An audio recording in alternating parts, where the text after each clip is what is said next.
good news, Jimmy and JoAnne, to avoid the potential possibility of having to do anything. Most of Congress has been self-isolating, going home early and that kind of thing. So we don't have to worry about them getting coronavirus. How are you guys tonight? Oh, we're doing fine, thank you. You know, it's been very warm today. I was thinking about you guys because it's almost like summertime. Whenever I think of Texas, like whenever I go there, it's pretty hot in Texas.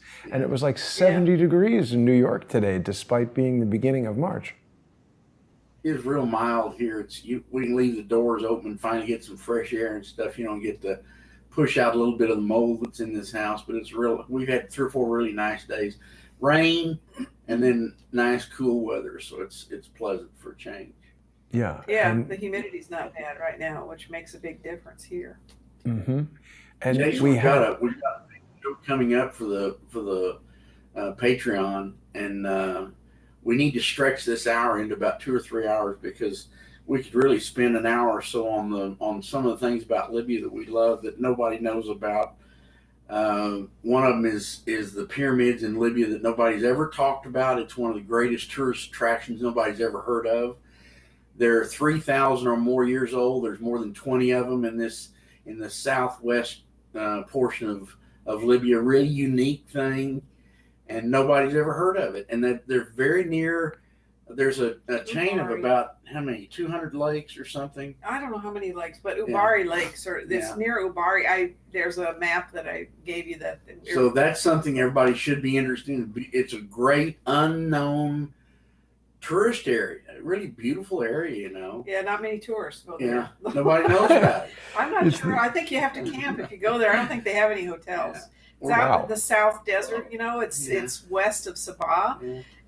and I think it's a Tuareg In area. Libya, it's over in this corner, right over here, Hmm.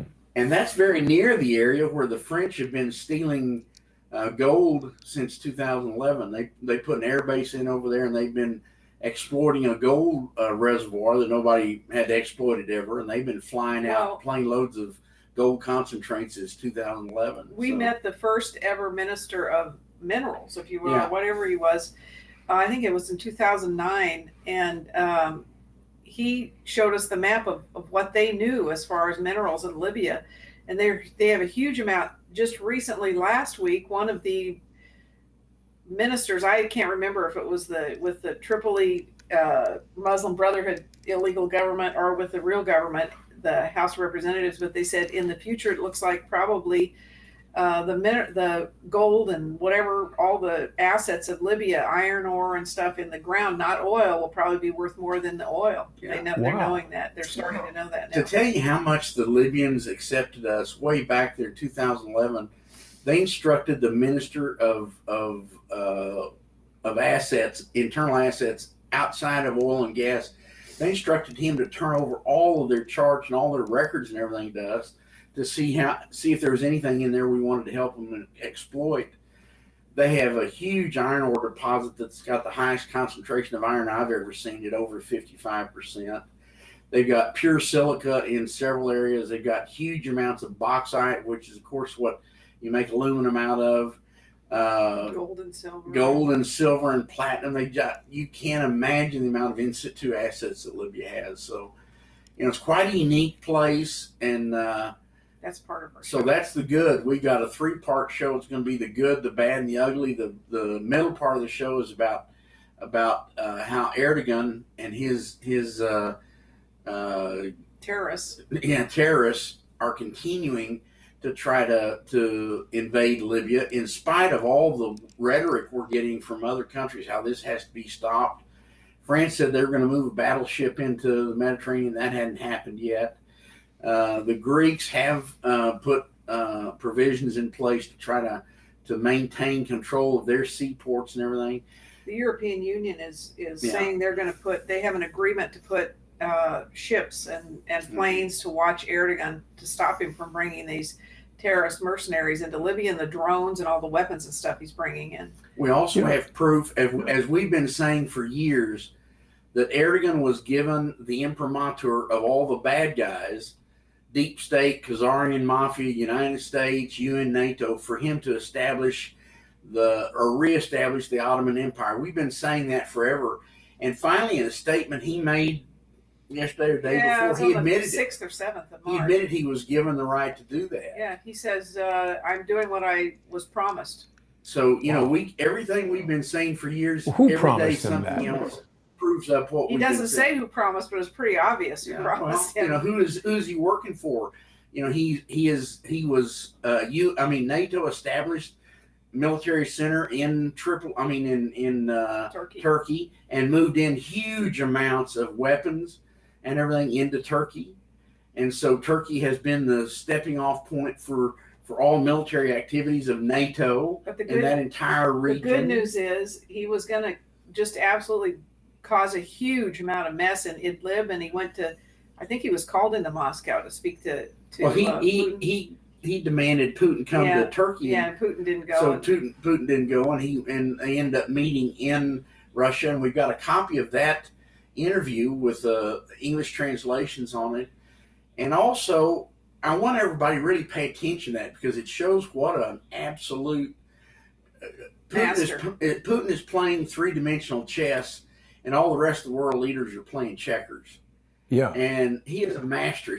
It's amazing. And even a person that analyzes body movements and everything misses Putin's expertise in dealing with Erdogan. And he's made statements to his staff that Erdogan is enough of a sadomasochist and egotist and everything else, that he's dangerous, and he does not operate from an even keel. And we have some other proof of how inside Turkey he's in trouble. They had a fist fight in their parliament. Yeah, their parliament. Wow. It's interesting for me each week when we do the show, and for people who are just seeing you guys for the first time, I suppose there must be some. We do this show every Monday night, and people who are sponsors of Jimmy and JoAnne or Crowdsource the Truth get to enjoy the sponsor-exclusive episodes. Last week we had an amazing episode with retired State Senator Richard Black. That was a fantastic interview. People can still see that by going to patreon.com / James and JoAnne Moriarty, patreon.com / Crowdsource the Truth, and subscribestar.com / Crowdsource the Truth. One of the most interesting things for me is to just check the news while you guys speak and see how little reporting there is about all of this within the mainstream. I mean, we're hearing nonstop fear-mongering about coronavirus and the stock market collapsing. We had weeks and months worth of 24-hour news cycle about Donald Trump being impeached. But here we are, we've got a NATO member, basically loose cannon maniac, who is essentially taking over Libya and trying to establish his own little caliphate, this Ottoman Empire. And there's virtually no one paying any attention to that whatsoever. Erdogan is all over the world here. I'll tell you, Jimmy and JoAnne, I'm beginning to think that there's just a cardboard cutout of Erdogan with the same expression on his face, and they hand it to a different world leader depending on who it is he's trying to shake hands with that week. Yeah. Well, that's true. And, the thing is, he could not be doing what he's doing without being allowed to do it.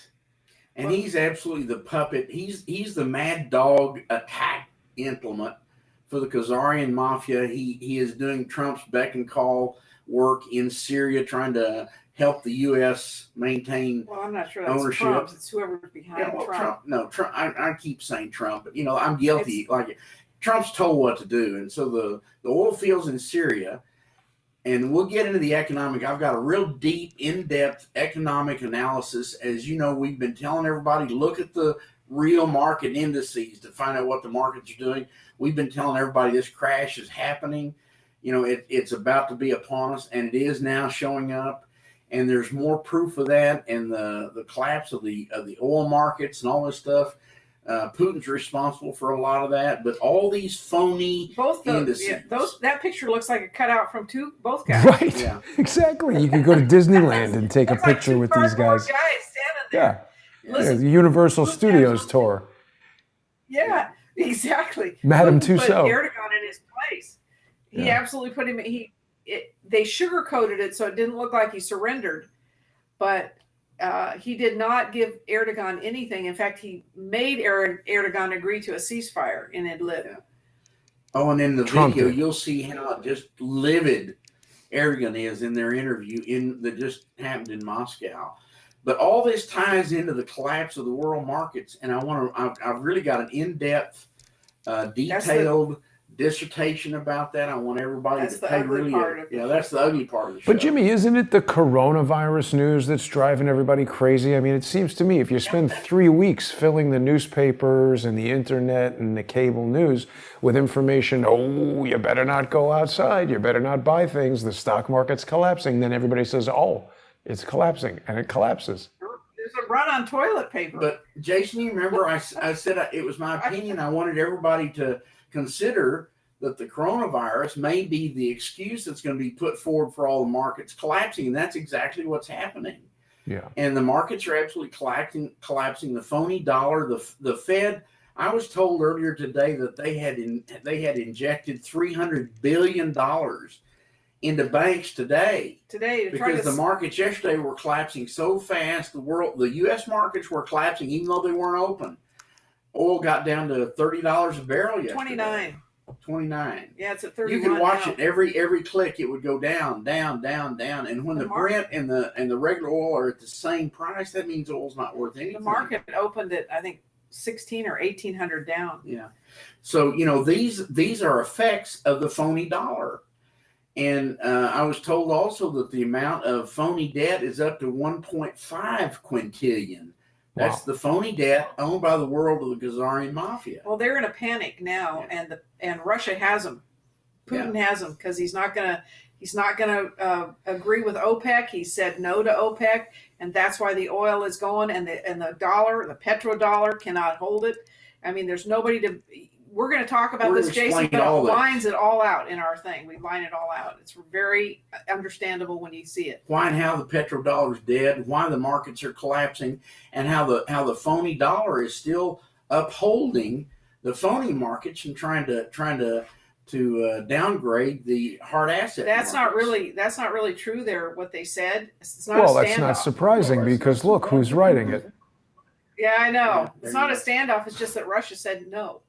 Yeah. I mean, basically what we're looking at here is the alliance, the nearly 50-year alliance between the United States and Saudi Arabia is what created the petrodollar system. Russia has been opposed to it for a long time, and this is what keeps the United States powerful by keeping the dollar as the world reserve currency and by basically keeping Saudi Arabia locked into this arrangement with us where they're buying U.S. debt in the form of treasury bonds, and we've got this sort of mutual military agreement, and there are a lot of signs that this whole screwy arrangement is kind of coming home to roost now. I'm interested to learn more about what Putin did at this OPEC Plus conference. I don't know why people would expect Putin to agree with anything having to do with the petrodollar. It keeps Russia under the economic thumb of the United States, something they've been struggling to get out from under. This gets back into how did the petrodollar become established? Yeah. And that was a brilliant stroke by the Khazarian mafia, the banksters, and they forced everybody to use the SWIFT system for money transfers. They forced it, and the U.S. was a big enough bully that they could force everybody to use the SWIFT. That's not the case anymore. You've got Russia with its money transfer system, India, BRICS. And of course the BRICS. So there are other avenues to transfer money, and all sales are no longer in dollars. All oil and gas sales, in fact, most of them aren't. And the few that are left don't want to do it anymore. So the collapse of the petrodollar is absolutely upon us. It's imminent. And the thing that all of us need to appreciate is that the putrefaction of the petrodollar and the phony U.S. dollar is upon us. It's in full bloom. So we're gonna talk about that a lot in our show because Jimmy's background is in he's trained. He has his master's degree in this, so from Switzerland. So he watches the markets. He can explain it very well. Wow. And you know, we've got an interesting comment coming to us right now from Janine. She's saying that China is burning their paper money due to the virus. I think it's the same reason why Ted Cruz and some other do-nothing Congress representatives have to stay home. But interestingly, CNN has a story that says dirty money, and it helps establish a case against using cash during the coronavirus outbreak. When you go to buy your boba tea or whatever it is that this woman is shopping for here, make sure you don't use your virus-ridden cash. They're trying to force you to get rid of your cash and go to digital currency. There was a 60-something billion dollar loss in Bitcoin. In the Bitcoin, bam, overnight. And hang on to your currency, because all the digital stuff can disappear in seconds. They can flip a switch and make it disappear. So all this phony forcing you to get rid of your money because it's dirty and it'll kill you and everything else. The amount of deaths from the coronavirus is 0.1%, about the same as flu or cold or anything else. And the people that are dying are people that have died from a bad cold. So it's all BS. 98% of all the people who've contracted it have recovered from it. Yeah. And Bitcoin is in the toilet, $2,000 below its high of a week or two ago. Yeah. It's a pretty untrustworthy asset in my experience here. Well, Jimmy, have you evaluated Bitcoin at all? A lot of people love it. Listen, my opinion on all the digital currencies, stay away from them like the plague, because there is no oversight. And the people that wrote that software absolutely got all the controls inside for them and not for you. And if your wallet disappears, there's not a damn place you can go. So all these digital currencies are absolutely a wet dream for the money control folks. So, it's nothing. It was always nothing, just like the toilet paper dollar. They were looking at their fiat dollar going away. They thought, well, maybe they'll just jump into the fiat dollar in hyperspace. That way they don't even have to go through the process of printing money. All they got to do is do digital. They can run up another couple of $100 trillion. Here it is, No, it's bad. All digital currencies are. When we talk about the petrodollar and the banksters and the Khazarian mafia, there's a few choice players that we really need to think about. But we're almost out of time here on YouTube. Pam is telling us that they want Bitcoin.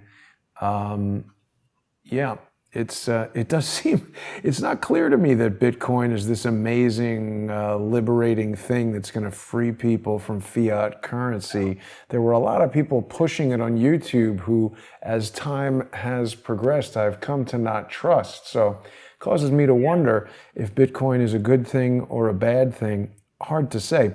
But we're going to be back in about 10 minutes on patreon.com/James and JoAnne Moriarty, patreon.com/crowdsourcethetruth, and subscribestar.com/crowdsourcethetruth. I don't want to forget to tell everyone about LibyanWarTheTruth.com. That's Jimmy and JoAnne's website. It's totally free to visit, and it's constantly being updated with news and information coming directly from the Libyan tribes. People can purchase Escape from Al-Qaeda, the DVD that Jimmy and JoAnne have put together, recounting the story of their escape from Libya, their near death at the hands of Al-Qaeda or some kind of terrorist operatives that seem to be Al-Qaeda. NATO's operatives, yes. If they walk like a duck and they quack like a duck, they're an Al-Qaeda duck, despite what Eric Maddox says. But people who haven't been following this series are going to want to go back and watch every episode to know what we're talking about, these inside jokes about Eric Maddox, and whatever that guy's name was, who is sometimes giving speeches at the church and sometimes shaking Jimmy and JoAnne down at their house. It's a bizarre guy. But we'll be back in just 10 minutes. It's going to be a really interesting show today. Everybody needs to get over there and watch it. We've got a lot of information that you're not going to see anyplace else. We backed it up with documentation and proof, and I think it really, in the way the economies are collapsing now, everybody needs to go and listen to us, and then go back and do your own research and use your discernment to try to figure out what's right and what's not right. But it's going to be a great show today. And on Periscope, we've got Larissa saying, what Khazarian mafia? So I'm not sure what she means by that question, but Larissa, you've got to tune in and listen to Jimmy's explanation. It's an ongoing topic that's discussed each week.